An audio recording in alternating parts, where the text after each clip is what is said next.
Delhi university के पढ़े लिखे हैं, वहाँ से आपने पढ़ाई की, तैयारी कुछ और की थी, आप यहाँ पहुँचे, लेकिन इस समाज सेवा का भूत आपके सिर पे कैसे सवार है कि आप जिनके साथ पहले जुड़े सामाजिक कार्य को लेकर उनको आपने डीच किया और कई आरोप ये भी लगे कि आप पैसों का लेन देन था, और एक सत्येंद्र सिंह जो समाज सेवा के लिए आगे आया वो कैसे पैसों में इन्वॉल्व हो गया कि उस पर पैसों का आरोप लग गया।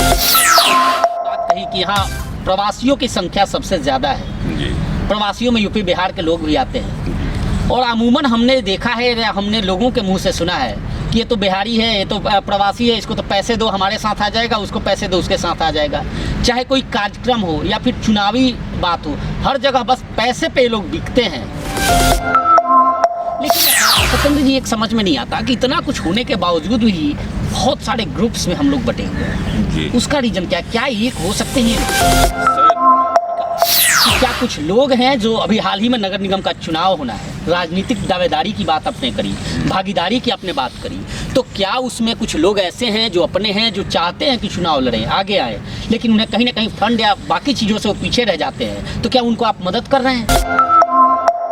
कुछ लोग ये कह रहे थे कि सत्येंद्र सिंह का इंटरव्यू करने जा रहे हो तो पूछना उनसे, क्योंकि जिस तरह से उनका कार्य है, पहले ऐसे व्यक्ति हैं जो सबसे जुड़े हुए हैं। नगर निगम का चुनाव होना है, क्या मेयर का चुनाव वो लड़ेंगे? 70% आरक्षण लागू हुआ हरियाणा में निजी कंपनियों में। आप प्रवासियों के प्रणेता बनते हैं, उनका दुख दर्द समझते हैं, और ऐसे में आपका एक भी बयान नहीं आया, जबकि यह लागू होने से सबसे ज़्यादा इफेक्ट उन लोगों पर।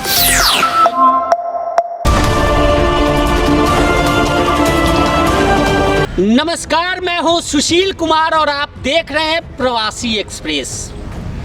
प्रवास सुखदाई भी होता है तो कई प्रवास दुखदाई भी होता है, और जब पेट की आग बढ़ती है और कोई व्यक्ति अपनी मातृभूमि छोड़ता है, किसी दूसरे राज्य में पहुंचता है, किसी दूसरे शहर में पहुंचता है और रोजी रोटी की जुगत में लगता है, तो वहीं कुछ कारक ऐसे भी आते हैं जो कहीं ना कहीं उसके जीवन शैली में परिवर्तन कर देते हैं। और वह व्यक्ति जो अपने घर से बाहर है और यहाँ परेशान है, अब उसको अगर कोई मसीहा के रूप में मिलता है, यानी डूबते हुए को तिनका के रूप में मिलता है, तो उसका एहसान आजीवन नहीं भूलता। कुछ ऐसा ही हाल साइबर सिटी गुरुग्राम का है, और यहाँ जो प्रवासी हैं वो काफ़ी संख्या में हैं, और उन्हें जो समस्याएं आती है, चाहे वो नोटबंदी के दौर पे आए या फिर किसी त्यौहार के दौर पे आए या फिर किसी दूसरी घटना के तौर पे आए, सेलिब्रेशन के तौर पे आए, तो उस वक्त वो अपना ढूंढता है। और ऐसे ही एक चेहरा गुरुग्राम में है जो प्रवासी हैं, सत्येंद्र सिंह, अमूमन लोगों को ऐसे ही मदद करते हैं। आज हम इनके साथ हैं और इन्हीं से बात करेंगे। सर, सबसे पहले तो प्रवासी एक्सप्रेस में आपका बहुत बहुत स्वागत है। बहुत बहुत धन्यवाद सुशील जी, आज आपने मुझे बुलाया, और इसके लिए आपके चैनल को मैं बहुत बहुत बधाई और धन्यवाद देना चाहूँगा। बहुत तेज़ रफ्तार के साथ आपका चैनल चल रहा है और आप बहुत ही निष्पक्ष पत्रकार के रूप में जाने जाते हैं, और आपके चैनल में मेरे को जगह दिया जाना है दिल्ली हमारे लिए गर्व की बात है। सर, सबसे पहले तो सवाल यह है आपसे कि आप दिल्ली यूनिवर्सिटी के पढ़े लिखे हैं, वहाँ से आपने पढ़ाई की, तैयारी कुछ और की थी, आप यहाँ पहुँचे, लेकिन इस समाज सेवा का भूत आपके सिर पे कैसे सवार हो गया? सर देखिए, दिल्ली यूनिवर्सिटी में मैं पढ़ता था, हिंदू कॉलेज में था, और वहाँ पे भी मैंने पॉलिटिकल लाइफ किया है, और सिविल सर्विसेज का मैं तैयारी करता था सर। वहाँ पे सिविल सर्विसेज नहीं हुआ, मेरे मैक्सिमम फ्रेंड ब्यूरोक्रेट हो गए, मेरा नहीं हुआ। फिर मैंने MBA IMT गाजियाबाद से MBA करके एक्सपोर्ट हाउस ज्वाइन किया, और एक जनरल मैनेजर के पोस्ट पर मैं विगत कई सालों से कार्यरत हूँ। और लाइफ आप जानते हैं कि एक अपर लेवल पे जाने पे, GM लेवल पे रहने के बाद लाइफ स्टाइल आदमी का अलग होता है। छुट्टियों में पहाड़ों पे जाना, तो 5 स्टार जाना, जिस डायरेक्ट यही लाइफ स्टाइल होता है। आदमी नीचे नहीं देखता, आदमी ऊपर जाता है। लेकिन मेरे लाइफ में 2 घटनाएं ऐसी आई कि एक बार हमारी ही कंपनी के अलग अलग सुपरवाइजरों का 2 कंप्लेन आया। एक कंप्लेन आया कि ढूंढायरा में हमारे कंपनी का बंदा रहता था, और रात में उसके जीजाजी बिहार से आगे इलाज कराने के लिए आ गए, और लैंडलॉर्ड जो है वो उसको राउंड पे था, और 3 चप्पल बाहर देखा तो रात को 2 बजे, ठंडी का दिन था, रात को 2 बजे गेट खुलवाया, और उसको जीजा के सामने साले की पिटाई, साले जीजा दोनों की जम की पिटाई हुई कि 2 आदमी के लिए कमरा लिया गया है, तो तीसरा आदमी कैसे आ गया। भाई साहब, जैसे ही मेरे पास दूसरे दिन रोते हुए आदमी आया तो मेरा आत्मा रो दिया। कि हम लोग क्या लाइफ जी रहे हैं। हम लोग अपना लग्जरियस लाइफ जी रहे हैं, जनरल आदमी के साथ ऐसा हो रहा है। देखिए मैं ये नहीं बोल रहा हूँ कि यहाँ का लोग बहुत अच्छा है, लेकिन समाज में कहीं ना कुछ लोग गलत होते हैं जो कि इस टाइप की काम करते हैं। तो मैंने सोचा कि समाज के लिए कुछ काम करूँ। एक घटना ये हुआ। दूसरा, एक सुपरवाइज़र ऐसा था, नहीं बताना चाहिए, शादी करके आया था नाथुपुरा में और वो रुका था और नाइट शिफ्ट था उसका, नाइट शिफ्ट में उसकी वाइफ के साथ रेप हुआ। वो दूसरे दिन आके हमसे बोला कि सर मेरी वाइफ के साथ रेप हो गया है, कि ऐसा लैंडलॉर्ड ने किया है, तो सर उसको पीटिए। मैं बोला कि मैं तो क्रिमिनल आदमी नहीं हूँ, मैं तो पुलिस के साथ मैं कंप्लेन दे के उसको अरेस्ट करा दूँगा, FIR दर्ज करा दूँगा। तो उसने हमको बोला कि सर मैं पुलिस कंप्लेन नहीं चाहिए, इसलिए नहीं चाहिए कि गांव में सब कुछ जान जाएगा तो मेरी वाइफ बहुत अच्छी है, उसको घर से निकाल दिया जाएगा। अब मैं अपनी वाइफ को खोना नहीं चाहता, सर आप उसको किसी तरह पिटवाइए। मैं आपको सीधे बताऊं, मैं कोई मदद नहीं कर पाया था उस समय, क्योंकि पिटवाना मेरे बस का नहीं था। हम लोग शरीफ आदमी हैं, हम लोग प्रशासन में बोल सकते हैं, मदद कर सकते हैं, FIR दर्ज कर। उस दिन हमारी आत्मा बहुत रोई। उसके बाद मैंने सोचा कि नहीं, मुझे सोशल काम, समाज के लिए कुछ काम करना चाहिए। अब ऐसा नहीं कि केवल अपना लाइफ जिए, हमें समाज के लिए भी कुछ करना चाहिए। तब मैं सामाजिक काम में आया और सामाजिक गतिविधियों में, पूर्वांचल की गतिविधियों में मैं संलग्न हुआ। आरोप तो आप पर ये भी है कि आप जिनके साथ पहले जुड़े सामाजिक कार्य को लेकर, उनको आपने डिच किया, और कई आरोप ये भी लगे कि आप पैसों का लेन देन था। और एक सत्येंद्र सिंह जो समाज सेवा के लिए आगे आया, वो कैसे पैसों में इन्वॉल्व हो गया कि उस पर पैसों का आरोप लग गया? देखिए सर, आरोप प्रत्यारोप लगते रहते हैं। मैं आपको बताऊं, आप जैसे बोल रहे हैं कि हमारे यहाँ हम लोगों ने मिल के सबसे पहले पूर्वांचल एकता मंच संगठन बनाया था। उसके बैनर तले हम लोग काम कर रहे थे। देखिए, परिवार में भी विवाद होता है, विचार सबके मिलते नहीं है। जब विचार मिला, पूर्वांचल से प्रवासी में जाने का मेरा एक ही रीज़न था। कि रीज़न ये हुआ कि वहाँ पे कुछ लोग ऐसे आते थे पूर्वांचल के नाम पे, जैसे लोगों के दिमाग में बैठा हुआ कि पूर्वांचल का मतलब कि यूपी, बिहार, बंगाल ये होता है। लेकिन हमारे पास क्या था कि कभी कभी केरला के, कभी मद्रास के, ऐसे लोग भी यहाँ पे होते थे और उनके साथ प्रॉब्लम होता था। चाहे यहीं पे हिसार के हो गए या महेंद्रगढ़ के हो गए, ये सारे प्रवासी हैं, इनके साथ भी प्रॉब्लम होता था। मैं फैक्ट्री चलाता था, हर एक जगह के लोग काम करते थे। तो इनको लगता था कि नहीं, ये पूर्वांचल के ही तो पूर्वांचल की बात सुनेंगे। तब सर मैंने प्रवासी एकता मंच बनाया था। ऐसा कुछ भी नहीं है। पूर्वांचल एकता मंच में भी हम लोगों ने सब मिलजुल के अच्छी तरह काम किया, और उस वक्त प्रवासी एकता मंच में भी हमारी टीम समाज के लिए जब काम पूर्वांचल एकता मंच बना, आपने बनाया और मकसद आपका समाज सेवा था, तो फिर विद्रोह कैसे हुआ? क्या कहीं पैसों का लेन देन था? नहीं सर, ऐसा कुछ भी नहीं था। विद्रोह कुछ भी नहीं हुआ। मैंने आपको क्या बोला कि पूर्वांचल था, हमारे हम पास बाहर के लोग भी आते थे, लेकिन वो हमसे मिल नहीं पाते थे। मद्रास लोग के लोग, केरला के लोग, हरियाणा के लोग, वो लोग सोचते थे कि नहीं, ये तो पूर्वांचल की संस्था है, तो इसलिए हमने प्रवासी बनाया। हम लोग का कोई मतभेद है। आज हम सारे पूर्वांचल के भाई, हम लोग सारे पूर्वांचल एकता मंच के साथ भी हम जुड़े हुए हैं। सभी, हमारे बीच कोई भी मतभेद नहीं है। और पूर्वांचल के लोग पैसे के लालची नहीं होते। मैं आपको बता दूं, ऐसा कहीं भी नहीं होता कि पैसे के लिए कुछ होता है। विचारों का होता है, विचारों का तो भाइयों में होता है कि कुछ आदमी, आपकी सोच अलग है, हमारी सोच अलग, बात होता है। ऐसा कुछ भी नहीं था सर। नहीं, आप कहते हैं कि पूर्वांचल केवल यूपी बिहार के लोगों का था, तो आपने प्रवासी बनाया कि पूरे देश के प्रवासियों को एक साथ समेटे। तो आखिर वजह क्या है कि जब आप कार्यक्रम करते हैं तो आपके अपने पूर्वांचल के भाई, आपके जो अपने लोग हैं, आज भी मैं नाम नहीं लूँगा, वो लोग आपके कार्यक्रम से नदारद रहते हैं, वो दूर रहते हैं? सर ऐसा कुछ भी नहीं। हमारे कार्यक्रम में सारे आते हैं, बिना बुलाए आते हैं। देखिए, कार्यक्रम बड़ा कीजिएगा तो सर, देखिए सबसे बड़ी बात है कि हमारे प्रवासी लोग, प्रवासी समाज या पूर्वांचल समाज है, थोड़ा मान सम्मान का भूखा होता है। और जब बड़ा कार्यक्रम करते हैं तो कहीं ना कहीं हर एक आदमी को मैं टच नहीं कर पाता हूँ। तो कुछ लोगों को टच नहीं कर पाते तो सर वो लोग बुरा मानते, वो नहीं आ पाते हैं। तो उसके लिए मैं माफ़ी मांगता हूँ बाद में उन लोगों से कि सर, मैं उनसे बोलता हूँ कि आप आए नहीं, तो बोले कि आपने मेरे को बुलाया नहीं। फिर मैं सॉरी बोलता हूँ, माफ़ी मांगता हूँ। इसमें सर मेरी गलती है, समाज की कोई गलती नहीं है। आप कार्यक्रम करते हैं और अमूमन आपने कुछ देर पहले एक बात कही कि यहाँ प्रवासियों की संख्या सबसे ज़्यादा है। जी।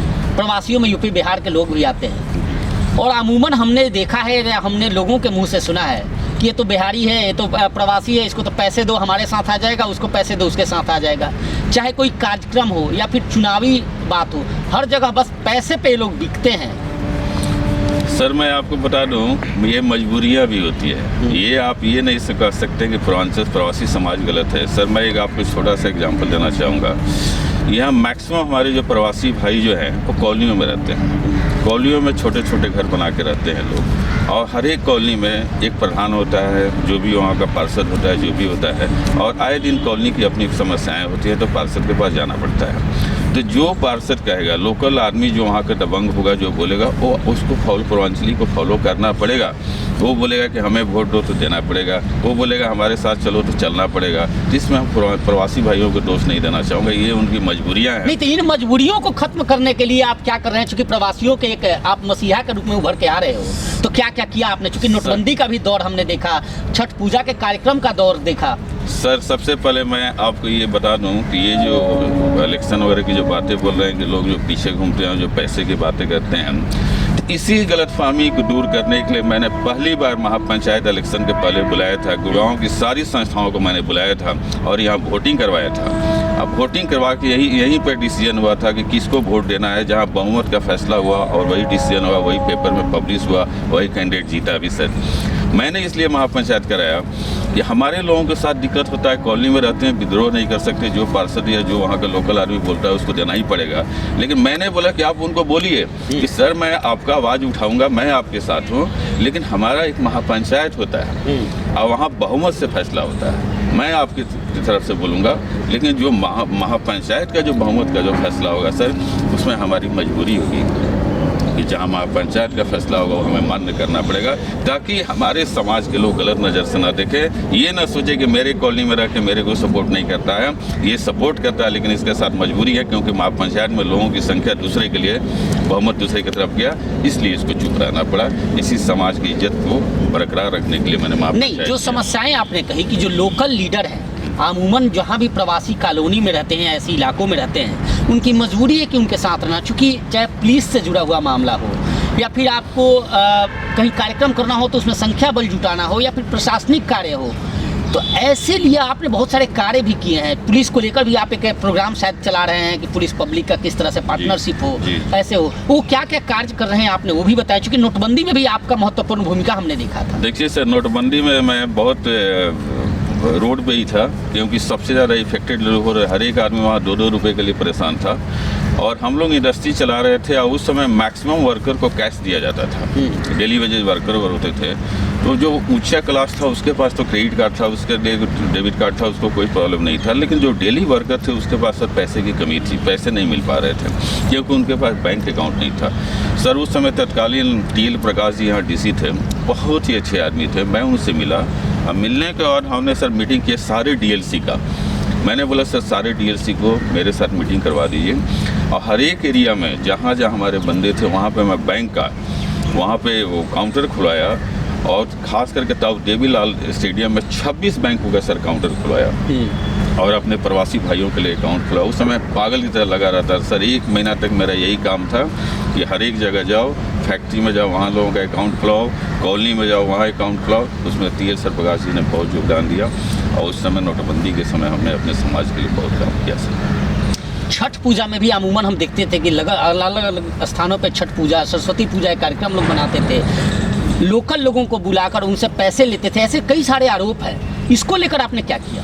सर देखिए, मैं आपको बताया कि मेरा शुरू से था कि मेरे समाज के लिए कुछ करूं। मैं देखता था कि आए दिन छठ पूजा हमारा सबसे इम्पोर्टेंट फेस्टिवल होता है, और लोगों के साथ मजबूरियां होती है कि कहीं पे घाट वगैरह तो यहाँ था नहीं, तो लोग लोकल पार्षद के पास जाते थे कि बाबूजी हमें जो कुछ जगह दे दो, हमें JCB दे दो, हमें पानी दे दो, इस टाइप की मांग कर रहे थे।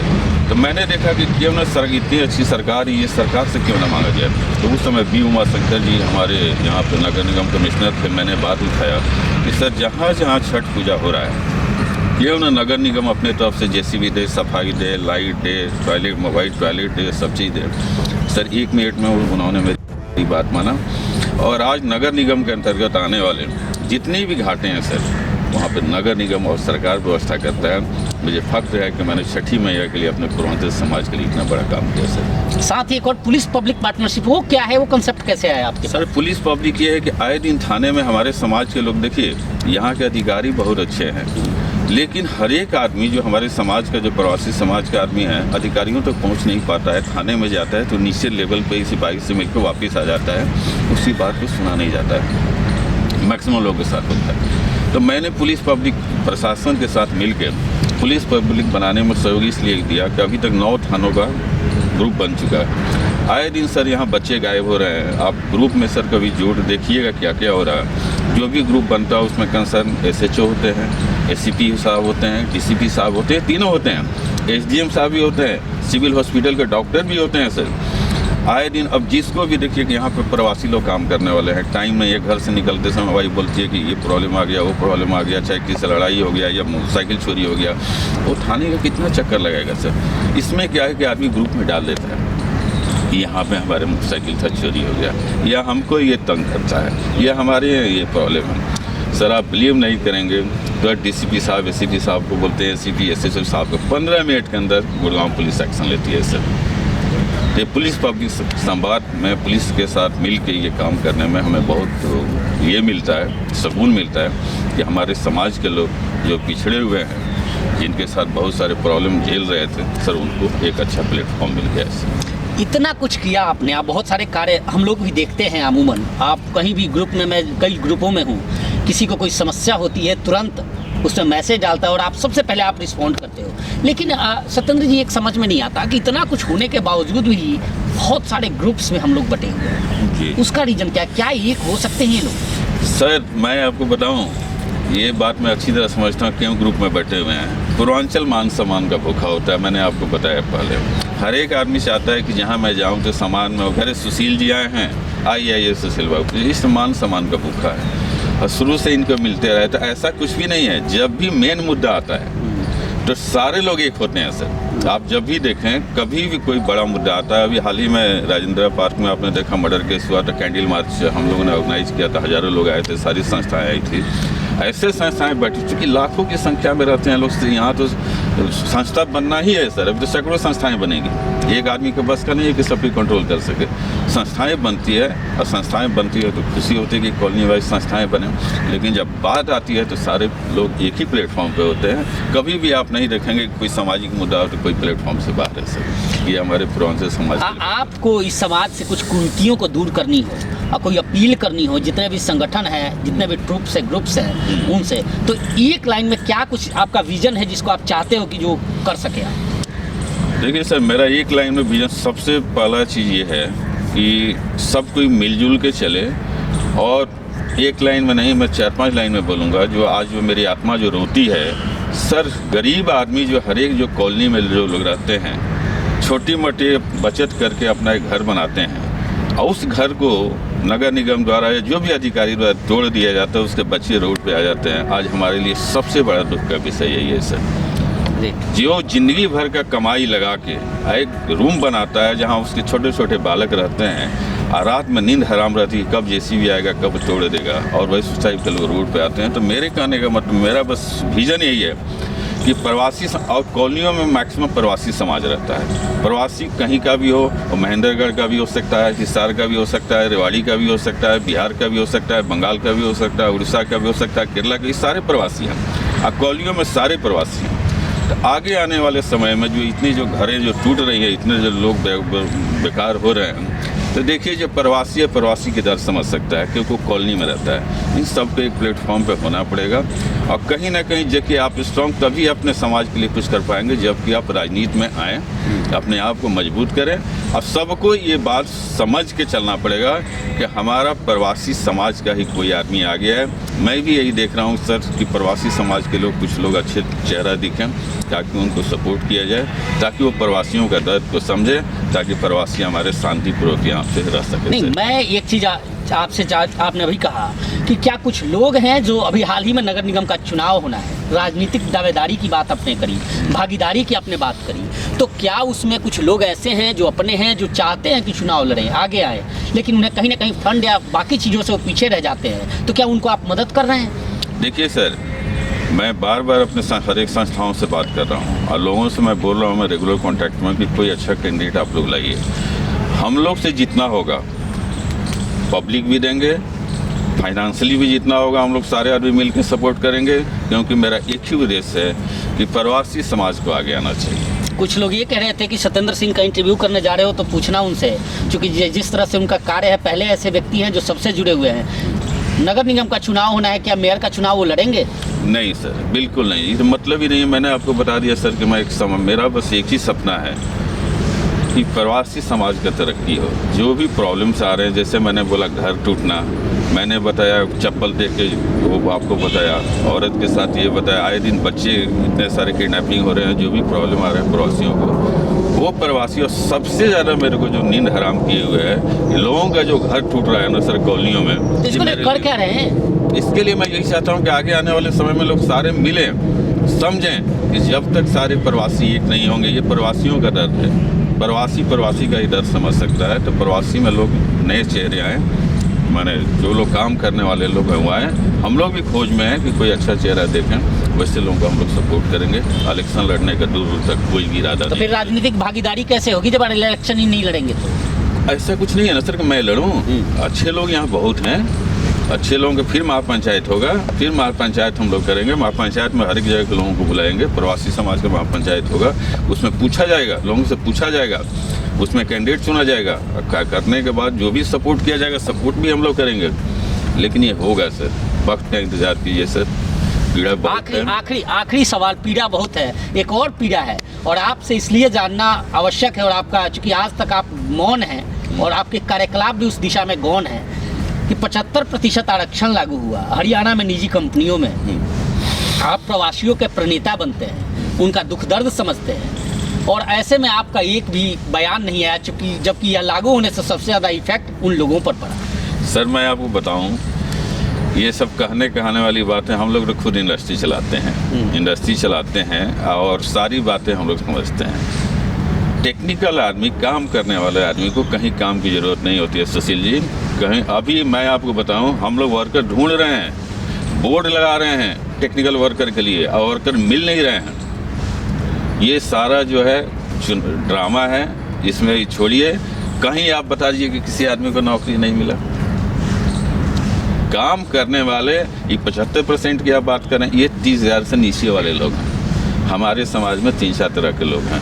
एक या तो बहुत ऊंचे लेवल के लोग हैं, ब्यूरोक्रेसी में हैं, एक इंडस्ट्रियलिस्ट हैं, एक जीएम और उस टाइप के लोग हैं, आईटी सेक्टर में सबसे ज़्यादा है। तो हम तो 30,000 से ऊपर आते हैं, तो हमें कोई ऐसा कुछ भी नहीं है कि हमें कोई दिक्कत आ रहा है। और नीचे का जो क्लास है वो मैक्सिमम मेरा या तो ई रिक्शा चला रहा है, या सब्जी वेंडर का काम कर रहा है, या जो भी हो स्ट्रीट वेंडर वगैरह, इस सब काम कर रहे हैं। कंपनियों में बहुत कम है जो है वो टेक्निकल है, टेक्निकल के लोगों की कमी है, और इससे हमें कुछ भी फर्क नहीं पड़ने वाला है, इसलिए हमने विरोध नहीं किया।